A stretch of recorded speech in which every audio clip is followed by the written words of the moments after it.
All right, I have one more book for you today. This is called Are We Still Friends? And it's written by Ruth Horowitz, illustrated by Blanca Gómez. Beatrice and Abel lived side by side with a low stone wall between them. Abel grew apples and Beatrice raised bees. They were the finest of friends indeed, and so were the bees and the trees. In summer, when honey filled Beatrice's hives, she hollered, "Hello, Abel, are you free?" And he crossed the low wall to help gather the sticky, sweet liquid.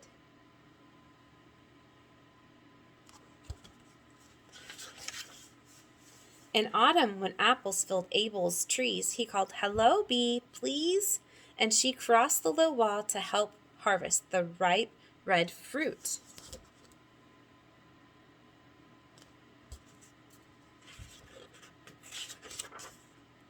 In winter, the bees and the trees rested, so Beatrice and Abel rested too.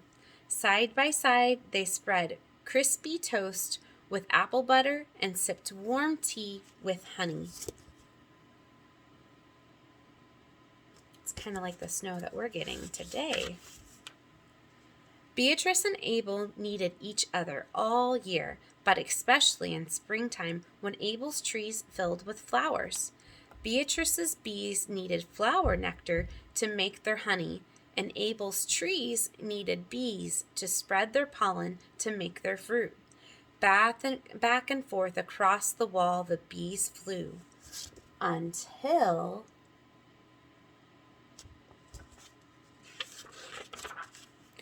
one spring morning, whack!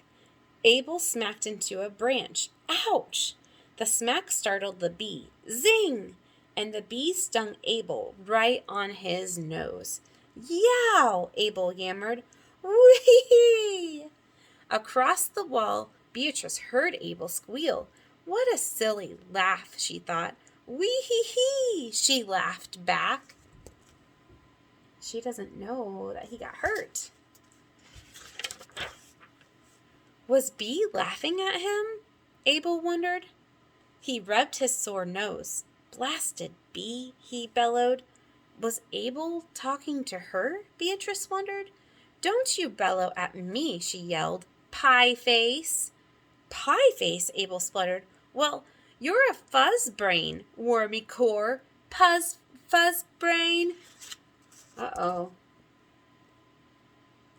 They're calling each other names. It's not so nice. Back and forth the words flew until Beatrice and Abel marched into their houses and slammed their doors behind them. There sat Abel, his hurt ripening like a big round apple. Pie face, he spluttered. I don't need her or her bees.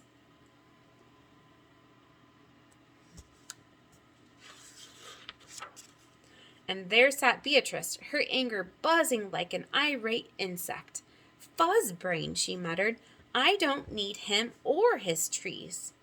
But outside, the bees continued their quiet business. Back and forth across the wall they flew, sipping nectar, spreading pollen, just the same as always.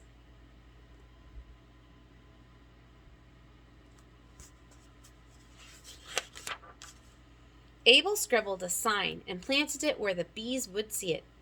But the bees didn't care about that sign. See what that sign says? No bees allowed. Beatrice built a fence to keep the bees on her side, but the bees didn't care about that fence either.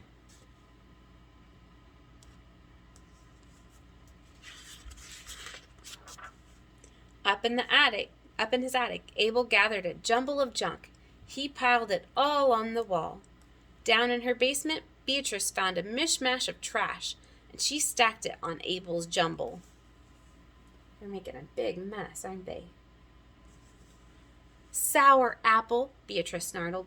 Fuzz brain, Abel answered. And you know what the bees did? But Beatrice and Abel, they didn't care. Higher and higher, they stacked and piled until, plink, something slipped. Glink, something dropped. And with a clatter and a crash, the whole teetering mess tumbled into the bee yard. What a mess! In all that tangle, there wasn't a sign of Beatrice. Oh no. You don't see her in there anywhere. "Hello," Abel called. No answer. "Hello," Abel shouted. Where was she? Then he heard something.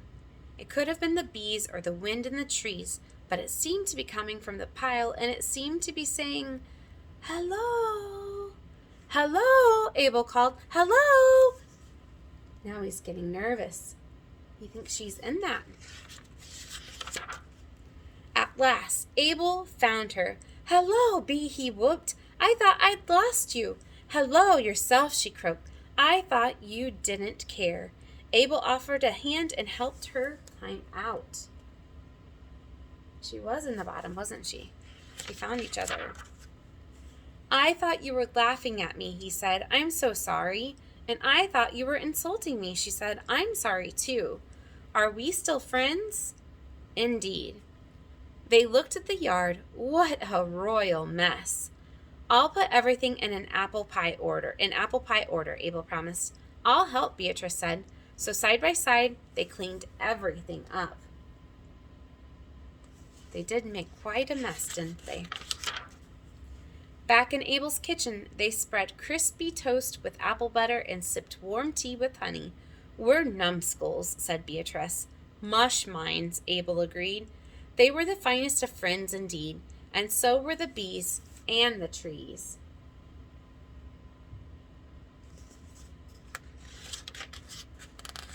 Just the same as always.